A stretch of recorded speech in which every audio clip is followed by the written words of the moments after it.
morning to all. In anatomy 2 starts with function of stomach. हम एक serial से पढ़ते हैं, ठीक है। अगर हम यहाँ से स्टार्ट करते हैं, ठीक है, इसोफेगस से फूड आया, स्टमक में गया, तो वो वहाँ जाके स्टोर होता है, रुकता है काफ़ी टाइम ना। तो ये क्या है, फर्स्ट फंक्शन है टेम्परेरी स्टोरेज के लिए। अब यहाँ पे आगे याद कर, आपको इस तरीके से बता रहे हैं कि आपको याद भी रहे और इजी वे में आपको समझ में भी आए, ठीक है। फर्स्ट फंक्शन ये हो गया। अब ये यहाँ पे स्टोर है, तो यहाँ पे क्या होता है, केमिकल डाइजेशन। केमिकल डाइजेशन का मतलब है बहुत सारे केमिकल्स आते हैं, जैसे कि गैस्ट्रिक जूस, जो फूड के साथ मिक्स होते हैं और उसे डाइजेशन में हेल्प करते हैं। तो सेकेंड फंक्शन हो गया केमिकल डाइजेशन।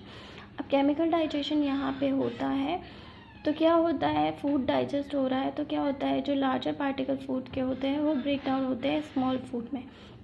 मतलब जो फूड होता है लार्ज फूड से स्मॉल फूड में डिवाइड होता है। अब ये मेनली ये भी कैसे डिपेंड होता है, यहाँ ब्रेक डाउन हो रहा है किससे, बाय 3 स्मूथ मसल्स के ज़रिए हो रहा है, ठीक है। 3 स्मूथ मसल्स के ज़रिए होता है। यहाँ पे ब्रेक डाउन, यहाँ पे स्टमक, जो आपको नोट्स लिखाए हैं वहाँ पे एक वर्ड यूज़ किया है चर्न, ठीक है। स्टमक ऐसे एक्ट करता है या ऐसे यहाँ पे वर्क कर रहा है एक चर्न की तरह, मतलब एक ऐसा मूवमेंट होता है, शेकिंग मूवमेंट स्टमक में, जैसे क्या होता है, जो केमिकल्स होते हैं, जो गैस्ट्रिक जूस होता है और फूड होता है, ये शेक हो रहा है। यहाँ पे चर्न का मतलब है शेकिंग से शेक हो रहा है। क्या मिल रहा है, फूड और गैस्ट्रिक जूस। गैस्ट्रिक जूस क्या है, एक लिक्विड है। ये लिक्विड क्या करेगा, लिक्विड है तो हमें याद रखना है लिक्विफाई करेगा। अब जब फूड और लिक्विड अच्छे से लिक्विफाई हो जाएंगे गैस्ट्रिक जूस के साथ, तो इसको बोलेंगे काइम, ठीक है। जब फूड इसोफेगस में था तो बोलस था, जब गैस्ट्रिक जूस के साथ मिक्स हुआ तो ये काइम बन गया, ठीक है। अब हमने फूड की बात कर ली, फूड काइम में चेंज हो गया।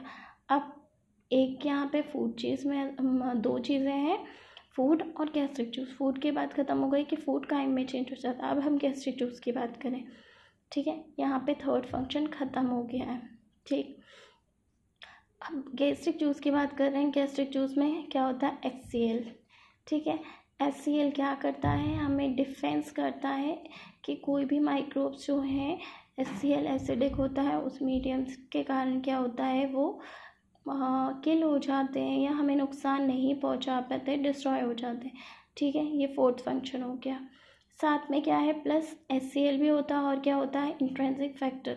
कल ही बताया था इंट्रिंसिक फैक्टर क्या है, एक प्रोटीन है जो क्या कर रहे हैं, हेल्प करते हैं एब्जॉर्प्शन ऑफ विटामिन B12 के लिए असेंशियल है। तो ये हो गया फिफ्थ फंक्शन, ठीक है। First function temporary storage, second classification, जैसे स्टोर होगा, स्टोर के बाद यहाँ पे क्या होगा, गैस्ट्रिक जूसेस होंगे तो केमिकल डाइजेशन होगा। केमिकल डाइजेशन हो रहा है तो क्या होगा, फूड का ब्रेक डाउन होगा।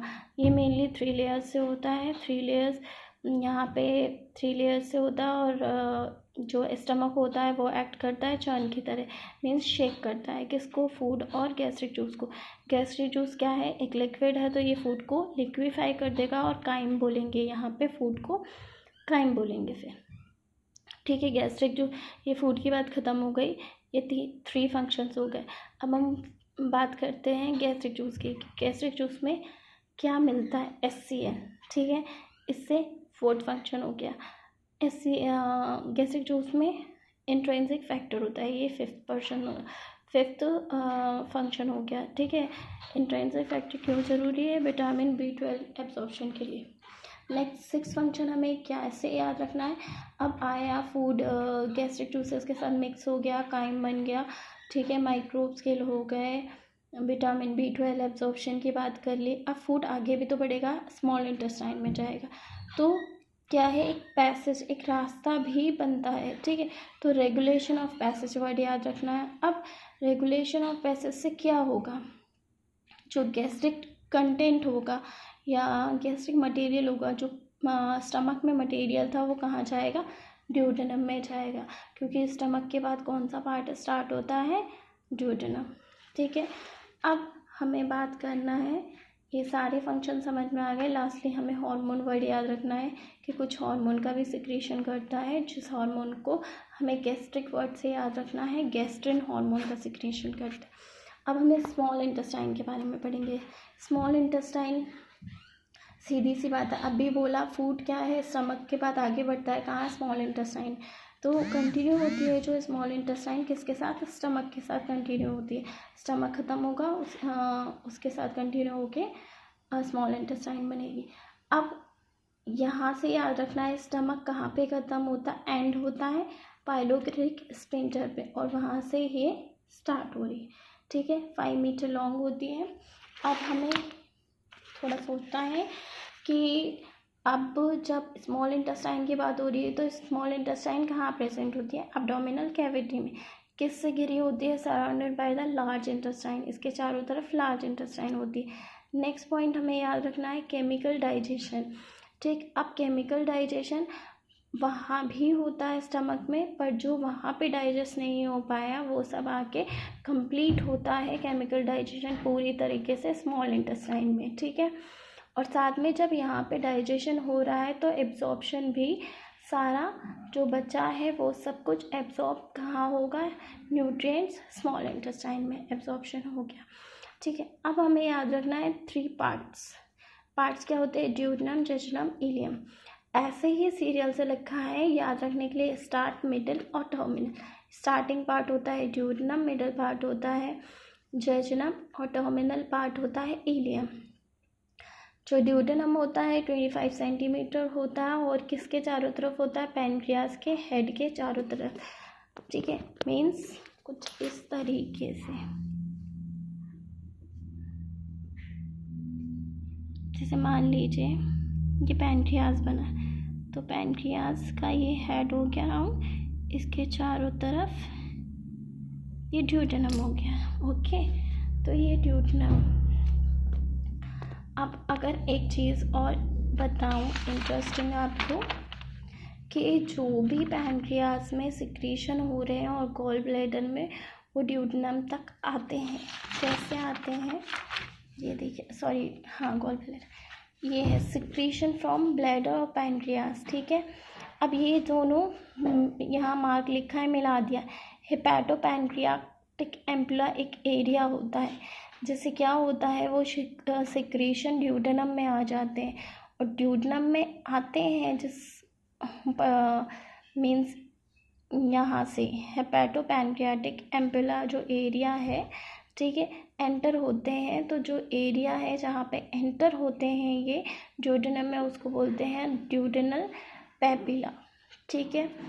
अब ये बोला हुआ है ड्यूडेनल पैपिला क्या करता है, गार्ड करता है, मतलब उसको प्रिवेंट करता है। ये एक रिंग की तरह है, स्मूथ मसल की रिंग की तरह है, ठीक है।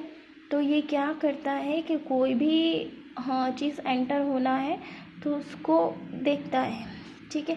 तो आपको याद रखना है कि कनेक्शन रहता है पैनक्रियाज गॉल ब्लैडर में, इसलिए रहता है कनेक्शन ताकि जो भी सिक्रीशंस है वो ड्यूडेनम में चले जाएं,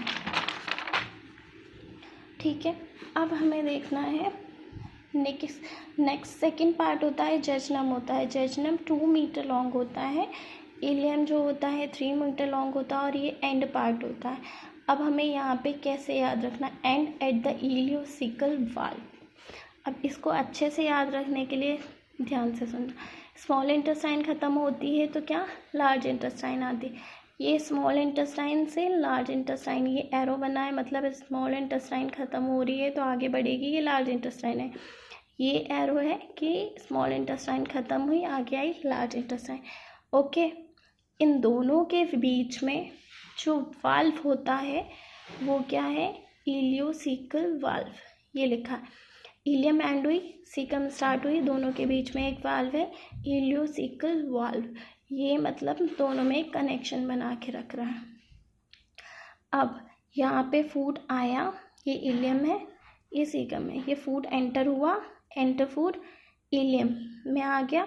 इलियम से अब ये बीच में वाल्व है, सीकम तक जाएगा, तो ये बीच में वाल्व है, तो वाल्व क्या करता है, कंट्रोल फ्लो ऑफ मटेरियल, जो भी फूड मटेरियल का फ्लो है आगे जाना है वो कंट्रोल कौन करता है, इलियोसिकल वाल्व। इलियोसिकल वाल्व इसलिए बोला हुआ है क्योंकि जो स्मॉल इंटेस्टाइन का एंड पार्ट, टर्मिनल पार्ट वो इलियम है, और ये इसलिए एंड लिखा है। लार्ज इंटेस्टाइन का जो स्टार्टिंग पार्ट है वो सीकम है, तो इन दोनों के वर्ड को मिला के इलियोसिकल वाल्व बना हुआ है, ओके। नेक्स्ट हमें ध्यान देना है इंटेस्टाइन में कि इंटेस्टाइन जो होती है अगर हम उसको टीयर करेंगे तो हम ये इंटेस्टाइन है, हम अंदर की बात कर रहे हैं, ल्यूमन की जो होल होता है, ठीक है। अंदर इसमें क्या है, ऐसे बहुत सारे फोल्ड्स होते हैं, इन फोल्ड्स को रगे बोलते हैं। अब अगर ये फोल्ड्स हैं, इनमें क्लियर नहीं दिख रहा है, जैसे यहाँ बना स्मॉल इंटेस्टाइन के अंदर अंदर बहुत सारे फोल्ड्स होते हैं, इन रगे बोलते हैं, ये आपको समझ में आ गया। अब अगर ये मैं फोल्ड्स ना बनाऊँ तो बता रहे हैं साइड साइड में क्या होता है, इंटेस्टाइनल वॉल में इस तरीके से स्ट्रक्चर होता है, ठीक है। अब ये जो स्ट्रक्चर है इसको हम लार्ज करेंगे, मतलब कुछ ये पूरा ये ऐसे आएगा, ये एक है, एक के ऊपर ऐसे छोटी छोटी छोटी छोटी ये बनी होती है, इन्हें विलाई बोलते हैं। ये फिंगर लाइक स्ट्रक्चर जो होता है जो आप देख रहे हैं ये विलाई है, ठीक है। जस्ट विलाई, अगर हम विलाई की बात करें ये पूरी विलाई है, ठीक है। अब विलाई का इतना सा सेगमेंट काट के देखेंगे तो इसके ऊपर भी ऐसे छोटे छोटे फिंगर लाइक स्ट्रक्चर है, वो माइक्रोविलाई है, तो ठीक है। मतलब इंटेस्टाइन में विलाई और माइक्रोविलाई होते हैं। अब हम विलाई की बात करें, विलाई जो होते हैं वो क्या है, इंटेस्टाइनल वॉल में होते हैं। जो वॉल होती है वो काहे की बनी है, कॉलमनर एपिथेलियल सेल के, और इसमें कौन से सेल भी होते हैं, विलाई के, माइक्रोविलाई के पास एंट्रोसाइट सेल्स होते हैं। अब एक बात और देखते हैं हम, इंटेस्टाइन में एक सेल्स और होते हैं, गॉबलेट सेल्स बोलते हैं। यही सेल्स क्या करते हैं, सिक्रेशन ऑफ म्यूकस करते हैं इंटेस्टाइन में। देखेंगे हम जो विलाई होती हैं, जो ये फोल्ड्स बने हुए हैं वॉल्स पे, उनके अंदर क्या होता है, स्ट्रक्चर्स बने होते हैं उनके, जैसे कैपिलरीज वगैरह होती है, और पर्टिकुलरली जो कैपिलरी होती हैं, ठीक है, वो लिम्फ कैपिलरी जो इंटेस्टाइन में है उनको हम क्या बोलते हैं, लैक्टियल्स बोलते हैं। उनका रीज़न ये है, लैक्टियल्स नाम इसलिए बोला हुआ है क्योंकि ये कुछ मिल्की वाइट होते हैं। Okay, thank you.